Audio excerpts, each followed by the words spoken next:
uma vez salvo, sempre salvo? O que você tem a dizer sobre isso, José Odair? Olha, para responder essa pergunta, nós temos que colocar alguns conceitos. O que é a salvação?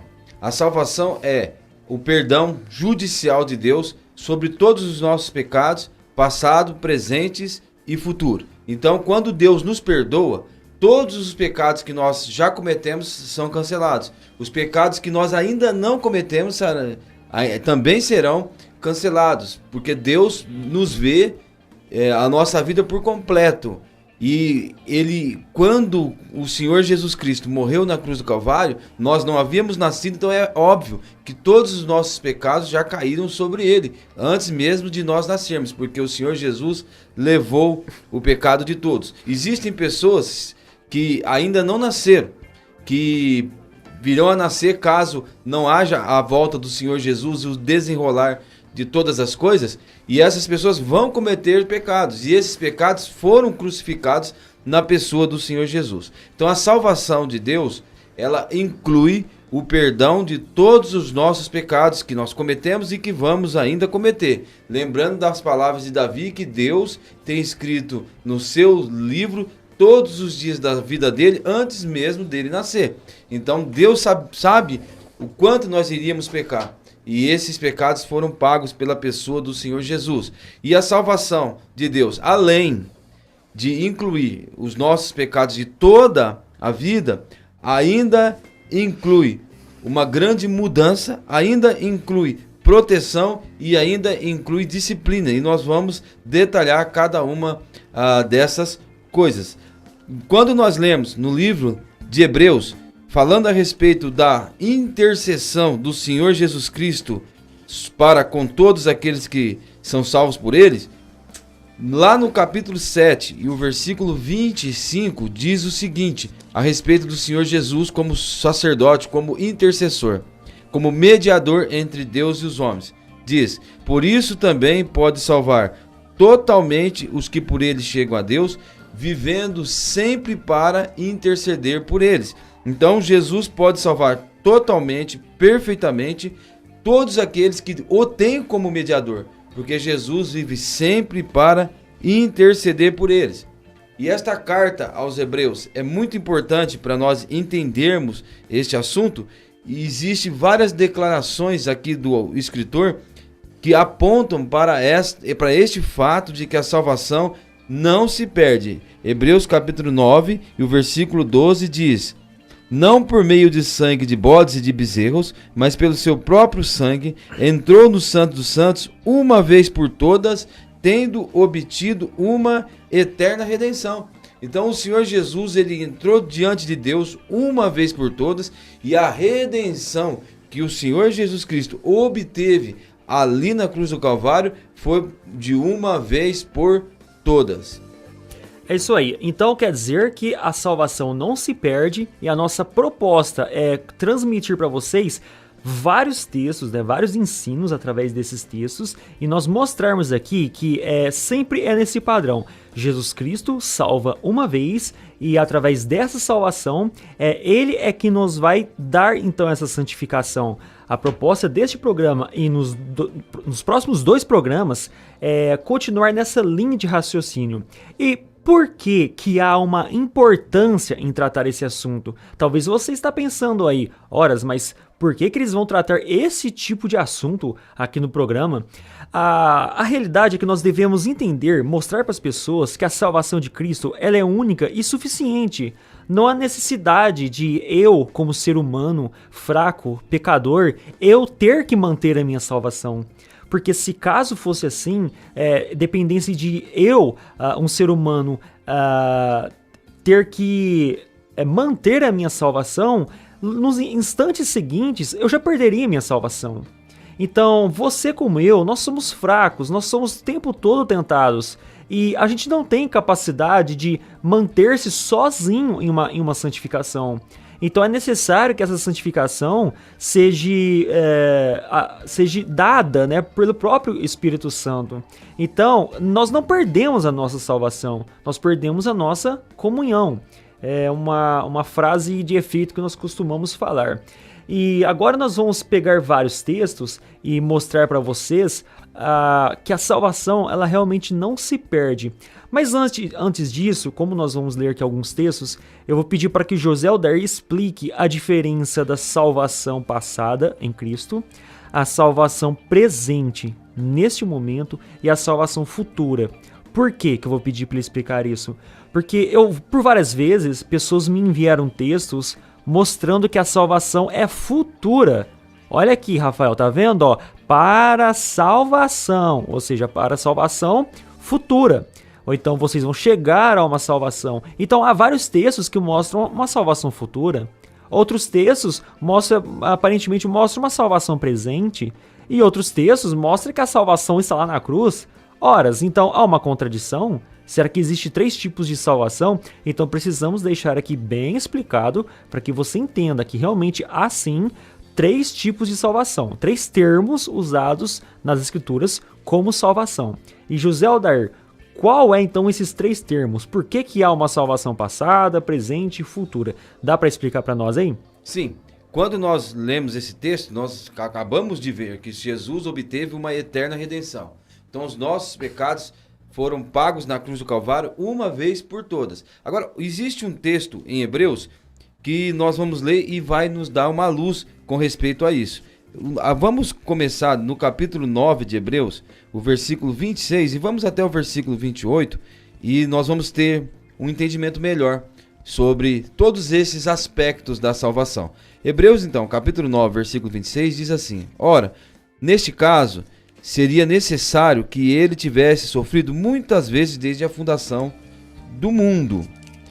Agora, porém, ao se cumprir os tempos, se manifestou uma vez por todas para aniquilar o pecado pelo sacrifício de si mesmo. Então, ele está dizendo que Jesus aqui, ele destruiu, ele aniquilou o pecado. Não há vestígios das consequências judiciais do pecado em nossas vidas, porque o Senhor Jesus aniquilou e ele fez isso uma vez por todas. Esse texto deixa bem claro que isso aconteceu, que nós recebemos o perdão judicial de Deus e o pecado foi aniquilado em nossas vidas no que diz respeito à condenação, né? Mas olha o que diz o versículo 27.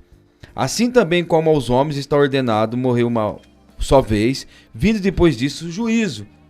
Assim também Cristo, tendo se oferecido uma vez para sempre para tirar o pecado de muitos, aparecerá segunda vez sem pecado aos que o aguardam para a salvação. Veja que agora esse versículo 28, ele diz que Jesus aparecerá uma segunda vez sem pecado aos que o aguardam para a salvação. Então este é um versículo que as pessoas interpretam que a salvação está no futuro, que não é algo que eu já tenho. Mas o que esse texto está querendo dizer? Esse texto traz um dos aspectos da salvação. Por quê? O Senhor Jesus nos salva da condenação do pecado, e isso, como temos falado, de uma vez por todas. O pecado é aniquilado, o pecado já não existe como consequências judiciais em nossas vidas. Agora, nós vivemos no mundo ainda e vivemos em uma carne que é sujeita ao pecado.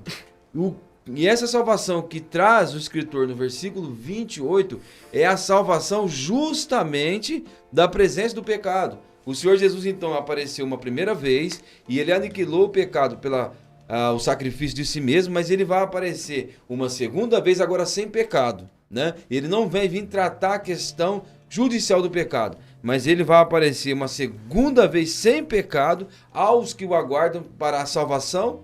E que salvação que é essa? É a salvação da presença do pecado.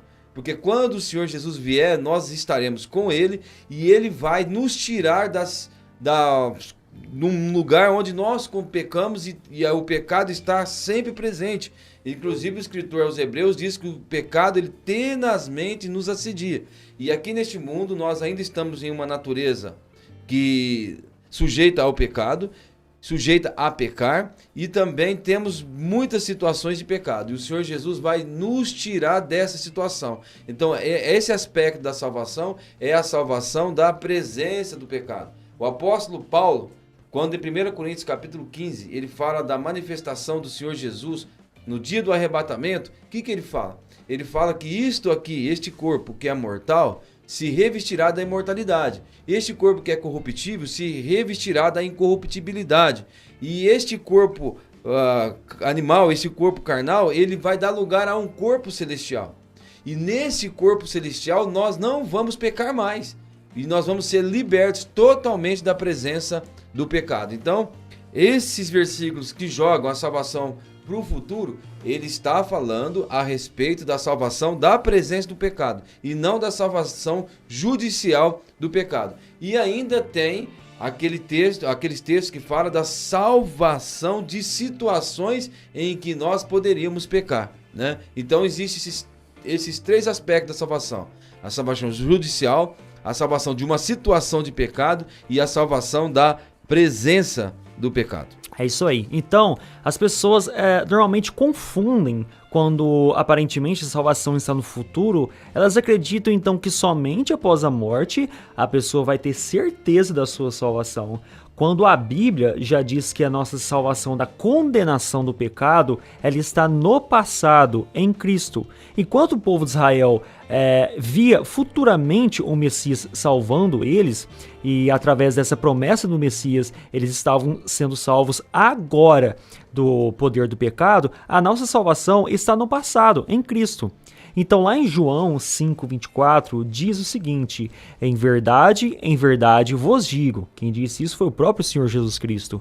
Quem ouve a minha palavra e crê naquele que me enviou, tem a vida eterna. Não entra em juízo, mas passou da morte para a vida. Então aqui diz em João 5,24 que a pessoa que crê, ela tem a vida eterna. Não entra em juízo, mas passou da morte para a vida. Bom, então nós entendemos através desse texto que a salvação ela é no ato, ela é imediatamente, e a pessoa não entra em juízo. Aqui não coloca uma vírgula, diz: mas se vocês não manterdes a sua salvação, vocês serão condenados. O texto não diz isso, diz que uma pessoa passou da morte para a vida. Ora, então se uma pessoa ela estava morta e reviveu, agora ela já tem uma vida espiritual. Lembra nos programas passados que nós mostramos que a pessoa morta é uma pessoa separada de Deus? Através daquele texto de Efésios capítulo 2, vós estáveis mortos nos seus delitos e pecados. Então o homem ele é assim, ele já está separado de Deus. A partir do momento que ele tem a sua salvação no ato, ele já está separado para Deus. Ele já tem uma vida eterna. Ele não passa a morrer e depois viver de novo. Depois ele morre, depois ele vive. Depois ele morre, ele vive. Não existe essa espécie de reencarnação espiritual. A partir do momento que a pessoa crê em Cristo, ela é salva no ato e ela não perde a sua salvação, porque ela não entra em juízo, mas ela passa da morte para a vida. João 5,24. Deus estabeleceu um plano de salvação para salvar pecadores que vivem em um mundo de pecado. Então, quando eu começava a minha vida cristã e tinha dúvidas a respeito desse tema, eu li um livro e ali tinha, infelizmente não me lembro o nome, li vários livros sobre o assunto, mas o autor daquele livro dizia o seguinte: ninguém salva uma pessoa que está se afogando em alto mar e coloca ele em um lugar onde a água está batendo até o pescoço e ele pode se afogar novamente. Não, quando Deus nos salva, ele nos deixa plenamente e totalmente seguros. Se nós procurarmos versículos na Bíblia em que as certeza da salvação é afirmada, nós vamos falar centenas de versículos, porque esse assunto é bem vasto. E eu gostaria de permanecer ainda na carta aos Hebreus. No capítulo 10, no versículo 12, tem a seguinte declaração: Jesus, porém, tendo oferecido para sempre um único sacrifício pelo pecado, assentou-se à destra de Deus. Então veja, foi um único sacrifício pelo pecado e ele ofereceu para sempre e assentou-se à destra de Deus. Hebreus 10,14 diz assim: porque com uma única oferta aperfeiçoou para sempre quantos estão sendo santificados. Então, mais uma vez, ele traz a ideia de que os nossos pecados foram resolvidos uma vez por todas e o Senhor Jesus Cristo, ele aperfeiçoou para sempre os que estão sendo santificados. Então, não é uma perfeição momentânea que eu possa perder. Eu fui aperfeiçoado para sempre na pessoa do Senhor Jesus Cristo. E o Hebreus capítulo 10 e versículo 18 diz: ora, onde há remissão desses, já não há mais oferta pelo pecado. Então não há mais o que se fazer. Por quê? O Senhor Jesus Cristo, ele é santo, inculpável, separado dos pecadores e feito mais sublime do que os céus. E eu queria dizer que não há um valor calculável no sacrifício do Senhor Jesus, porque é infinito os recursos que ali existem. Se eu viesse perder minha salvação, eu teria que chegar à conclusão de que eu cometi um pecado, ou que eu estabeleci uma dívida entre mim e Deus maior do que o sangue do Senhor Jesus Cristo. E aquilo que eu fiz é mais grave, é tão grave que nem o sangue de Cristo pode cobrir. Isso é limitar o sacrifício do Senhor Jesus. Nós sabemos que o sangue do Senhor Jesus, o sacrifício que ele realizou ali na cruz do Calvário, é de valor infinito. E nós, seres humanos, temos valor, mas o Senhor Jesus não. Ele é infinito. Agora, além da salvação dos nossos pecados, a salvação de Deus ainda inclui uma mudança completa na vida. Por quê? Eu estou dizendo isso porque alguma pessoa pode começar a se lembrar de pessoas que outrora confessaram o Senhor Jesus e agora não confessam mais, e que a vida deles voltou a ser como era antes. Deixa eu te explicar que um salvo, ele quando se converte, quando ele aceita o sacrifício do Senhor Jesus como único e suficiente na sua vida, ele muda. Hebreus capítulo 8, versículo 10, Deus diz que as leis dele serão escritas nas nossas mentes e nos nossos corações. Então nós seremos pessoas diferentes. 2 Coríntios capítulo 5, versículo 17 diz: se alguém está em Cristo, nova criatura é. As coisas velhas se passaram, eis que tudo se fez novo. Nós somos chamados de novo homem, de nova criatura. Então nós não somos mais o que éramos antes. E existe algo que a Bíblia também revela, que dá um impacto violento na vida de uma pessoa salva, e ela jamais será a mesma pessoa. Porque a Bíblia, em várias partes, Coríntios e outras passagens, eu vou citar Efésios, capítulo 1, versículo 13, ela diz que ao nos convertermos a Cristo, o Espírito de Deus vem habitar no cristão. E o Espírito de Deus habitando em nós é um freio enorme no que diz respeito aos nossos apetites carnais e aos nossos desejos pecaminosos.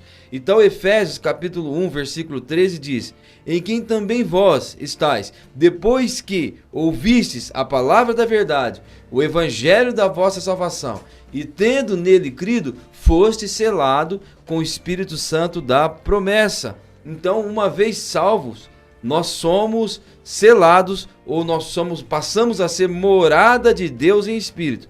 O Espírito de Deus passa a habitar em nós, e pelo fato do Espírito Santo estar habitando em nós, nós não vamos conseguir viver como vivíamos antes. Então o salvo, ele passa por uma transformação muito grande na sua vida. Ele não será mais a mesma pessoa. Ele vai ter novos desejos, a lei de Deus no coração, novas ambições. Então ele não será a mesma pessoa que ele era antes. Ele vai mudar. E se você conhece uma pessoa que professou a Cristo com a sua boca, mas não mudou, a Bíblia diz que essa pessoa não é salva. Ela simplesmente confessou o Senhor Jesus com a sua boca, mas se não houve mudança, Tito 1,16 diz: no tocante a Deus professam conhecê-los, mas negam, pelas suas obras, negam que conhecem a pessoa do Senhor Jesus. Ele não é salvo, porque o salvo, ele é nova criatura, ele é um novo homem. Conforme Gálatas capítulo 5, ele tem uma nova natureza e ele tem o Espírito Santo.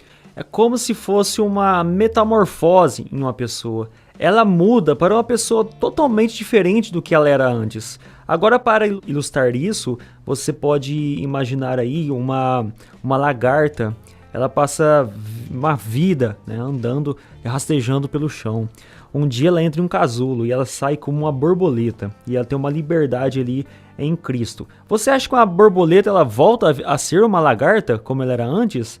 Isso é impossível. Então, da mesma forma, uma pessoa salva, ela não volta a ser o pecador que ele era antes. Ele pode cometer pecados, é claro, mas ele não volta a ser aquela pessoa que era totalmente influenciada pelo pecado como antes. É uma nova criatura. Então não há condições de Deus, através de Jesus Cristo, dar essa salvação. Depois ele tira essa salvação e você volta a ser aquela pessoa do passado.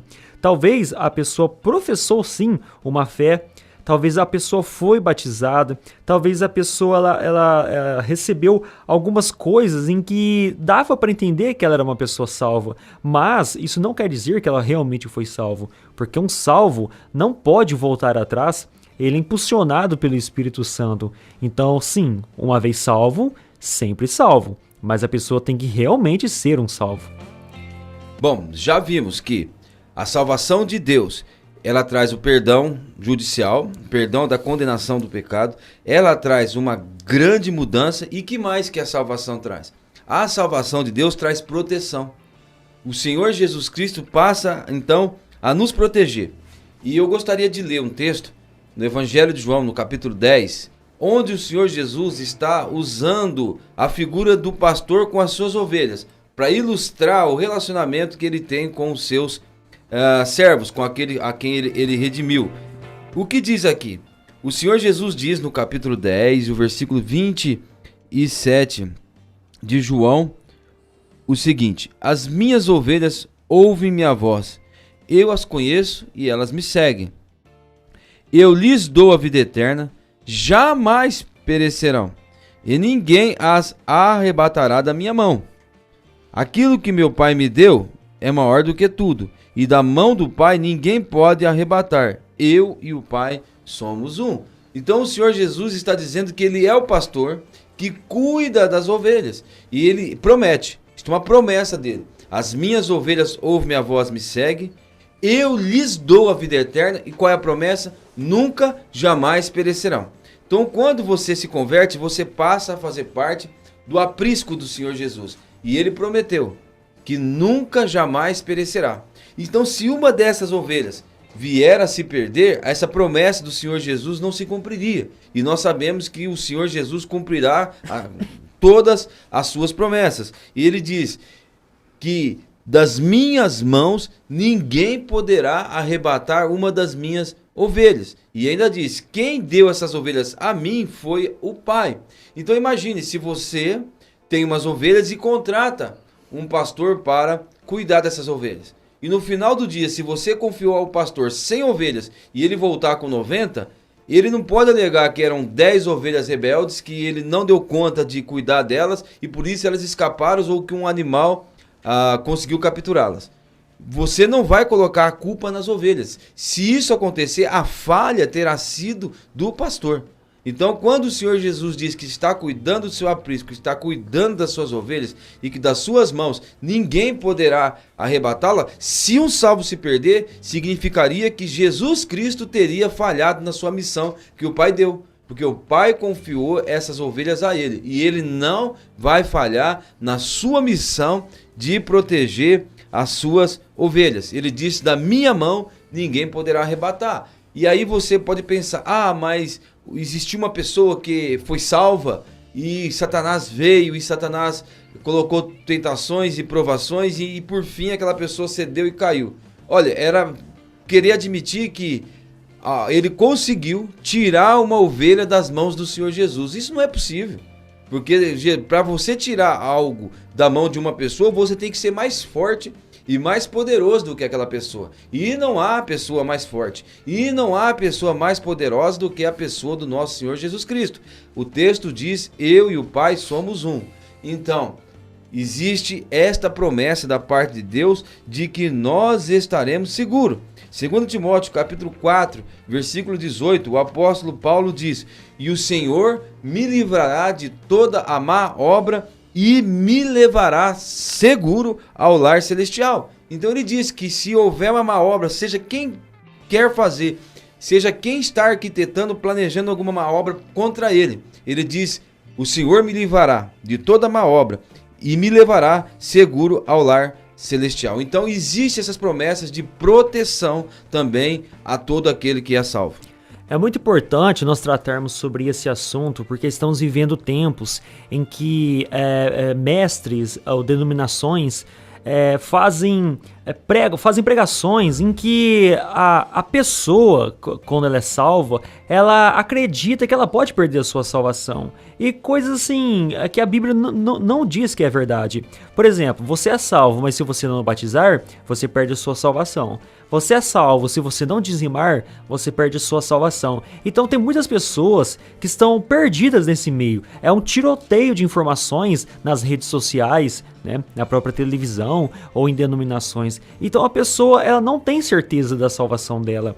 Mas nós estamos te dizendo que Jesus Cristo, ele deu certeza da salvação. Se você faz parte do rebanho do próprio Deus, é ele quem cuida de você. Satanás não tem autoridade para tirar você e levar para ele. Quem cuida de você é o próprio Deus. E lá em 1 João 5,13 diz que essas coisas vos escrevi a fim de saberdes que tendes a vida eterna, a vós outros que credes em nome do Filho de Deus. Então você tem a vida eterna. Isso é uma promessa. Deus não pode voltar atrás de sua promessa. Ele já te prometeu que se você crer, você já tem a vida eterna. O texto não diz em nenhum momento que se você se desviar, você perdeu a sua salvação. Nenhum texto na realidade diz isso, né? É talvez uma má interpretação que no próximo programa nós vamos tratar sobre isso. Mas você já tem agora a sua vida eterna. Isso é uma promessa não minha, nem do José Aldair e nem do programa. Essa é uma promessa do próprio Deus. Na carta de Judas, me lembrei de um versículo muito belo, antes de nós irmos para o próximo ponto que a salvação traz, né? E esse versículo diz assim, tá em Judas, versículo 24, a carta antes de Apocalipse diz assim: ora, aquele que é poderoso para vos guardar de tropeços. Então ele nos guarda de tropeços e para apresentar-vos com exultação imaculados na sua glória. Então ele vai nos apresentar, vai nos guardar de tropeço e ele vai nos apresentar imaculados com exultação diante da sua glória. Também é uma promessa do Senhor Jesus. Então temos visto que a salvação traz o perdão da condenação, a salvação traz mudança, a salvação traz proteção, e o próximo ponto é que a salvação traz disciplina, porque Deus tem prometido corrigir e disciplinar os seus filhos. O texto que nós vamos ler se encontra também em Hebreus, capítulo 12, e o versículo 5, que diz assim: e estáis esquecidos da exortação que como a filhos discorre convosco? Então Deus nos trata como filhos. Filho meu, não menosprezei a correção que vem do Senhor, nem desmaiais quando por ele és reprovado. Quando você não está andando de acordo com a vontade de Deus, isso não te faz perder a salvação, porque Deus vai te tratar como um pai que educa o seu filho. E ele diz no versículo 6, porque o Senhor corrige a quem ama e açoita a todo filho a quem recebe. Então, todo o filho de Deus é disciplinado. Todo filho de Deus é corrigido. Isto é uma promessa de que se você se desviar, Deus vai, como um pastor usando o seu cajado, trazer você de volta. O versículo 7. E é para a disciplina que perseverais. Deus vos trata como filhos. Pois que filho há a quem o pai não corrige? Então os nossos pais nos corrigem e Deus também nos corrige. Agora você pode pensar: mas eu conheci um filho de Deus que se desviou e que fez coisas erradas e que nunca a mão de Deus pesou sobre ele e que ele está vivendo bem, feliz. O que esse texto diz? Esse texto diz que Deus corrige a todo aquele que ele recebe por filho. Mas se você não está sendo disciplinado, o versículo 8 vai dizer o seguinte: mas se estáis sem correção, de que todos têm se tornado participantes, o que diz? Logo sois bastardos e não filhos. Então essas pessoas são bastardas e não são filhos de Deus legítimos, não são filhos de Deus, não são pessoas genuinamente convertidas. Então, a disciplina de Deus, ela é uma promessa. Eu sei que se eu fizer alguma coisa que desagrada a Deus, o que vai acontecer? Deus vai me corrigir e Deus vai me trazer de volta, porque Ele é poderoso para me guardar de tropeços. E além disso tudo que nós já falamos aqui, Deus, ele nos cela com o Espírito Santo. O texto diz isso mesmo, lá em Efésios 1:13. Em quem também vós, depois que ouvistes a palavra da verdade, o evangelho da vossa salvação, tendo nele também crido, fostes selados com o Espírito Santo da promessa. Então, além disso tudo, que nós já falamos aqui, o Deus ele é como se colocasse um selo em nós, né? E você deve também lembrar que o selo nessa época era como se fechasse uma carta, colocasse ali uma vela, né, com um carimbo da pessoa.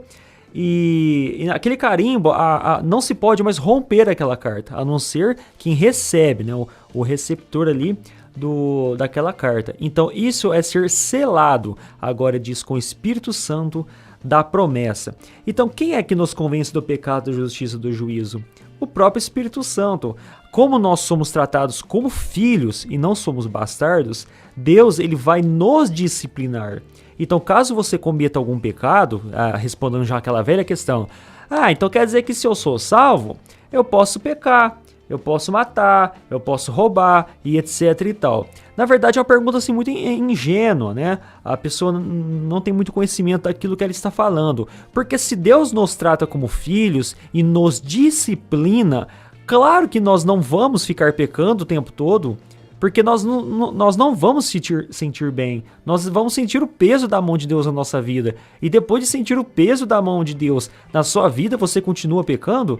Eu não acredito que uma pessoa dessa possa ser salvo, não.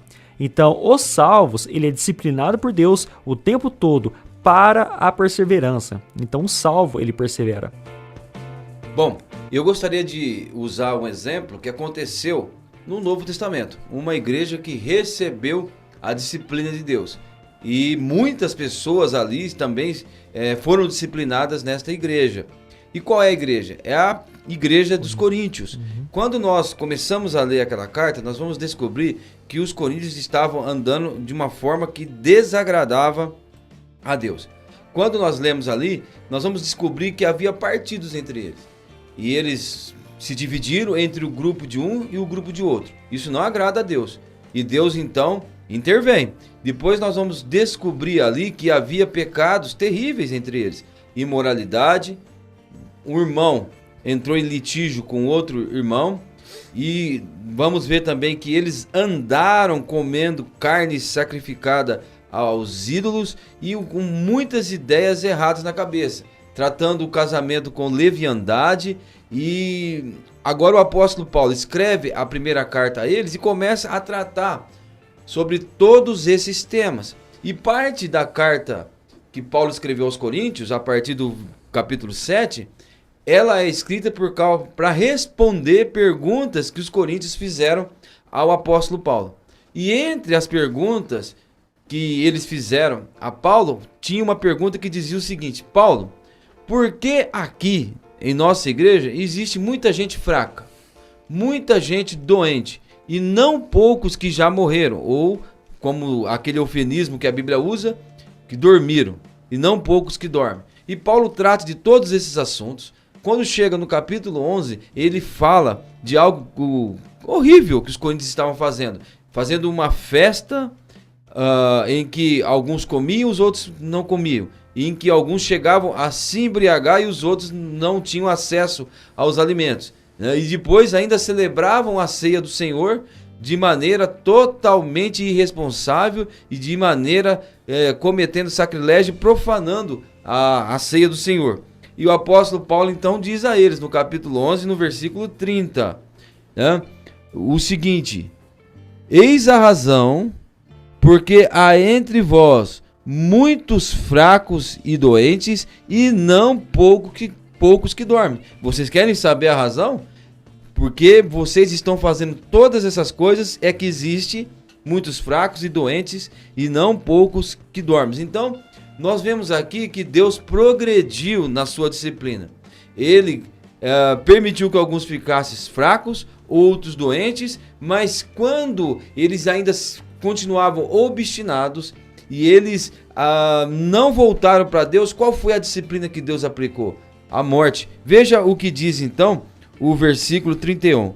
Porque se julgássemos a nós mesmos, não seríamos julgados. 1 Coríntios 11, 32. Mas quando julgados, somos disciplinados pelo Senhor para não sermos condenados com o mundo. Então, esses males que vieram, inclusive a morte de muitos irmãos, fica muito claro aqui que era a disciplina de Deus. E Deus foi pesando a mão, e muitos, evidentemente, se arrependeram e viram que estava errado e começaram a voltar. Mas existem cristãos que são obstinados, e o que Deus faz? Deus não vai permitir que este que é seu filho viva pecando. Deus vai então colocar a mão sobre ele, e se ele não se arrepender, Deus irá tirar a sua vida para que ele não seja condenado com o mundo. Mas isso é algo que é uma exceção. Em 1 Coríntios capítulo 5, Paulo cita um caso de imoralidade, dizendo: geralmente se ouve que há entre vós imoralidade, e imoralidade tal como nem mesmo entre os gentios há. Isto é, haver entre vós quem abuse da mulher de seu pai. Então Paulo disse para que quem cometeu tal ação, ele deveria ser disciplinado pela igreja, afastado da comunhão da igreja local, e ele não se arrepender. O que acontece? O capítulo 5, versículo 5 diz que ele deveria ser entregue a Satanás para a destruição da carne, a fim de que o espírito seja salvo no dia do Senhor. Então, mesmo tendo cometido um pecado terrível, ele não se arrependeu e ele seria disciplinado pela igreja. E se ele não se arrependesse, o que aconteceria? A sua carne seria destruída, mas o seu espírito seria salvo no dia do Senhor. Ou seja, ele perderia sua vida física, mas ele seria uma pessoa ainda salva, não perderia a sua salvação. Deus disciplina, e a disciplina de Deus é uma promessa para nós. E nós seremos julgados pelo Senhor para que não sejamos condenados com o mundo. Então, como nós vimos, Deus ele mantém essa salvação do homem através do Espírito Santo e nos disciplina quando nós desviamos dos seus caminhos. Ele não tira a nossa salvação toda vez que nós pecarmos. Isso é um refrigério para você que é salvo e tem essa ideia: será que toda vez que eu peco, eu perco minha salvação? Então o que você deve fazer quando você pecar? Chegue-se a Deus, ore, pede perdão, reconcilie-se com Deus, evite aqueles pecados, é claro, e assim você continua com a sua comunhão com Deus. Não tenha medo de perder a sua salvação, porque você não perde. Agora, como lá no Hebreus capítulo 12, que José Aldair também leu aqui, se você está pecando e Deus não te trata, se você está sem esse tratamento, sem essa disciplina, cuidado, porque você pode ser um bastardo e não filho. Então, nesse momento, você deve repensar: será que você foi salvo da primeira vez? Se você não foi salvo da primeira vez, então você deve ser salvo agora. A partir do momento que você é salvo, você não perde mais a sua salvação. Nós terminamos o programa aqui. Eu vou deixar as considerações finais para o José Aldair.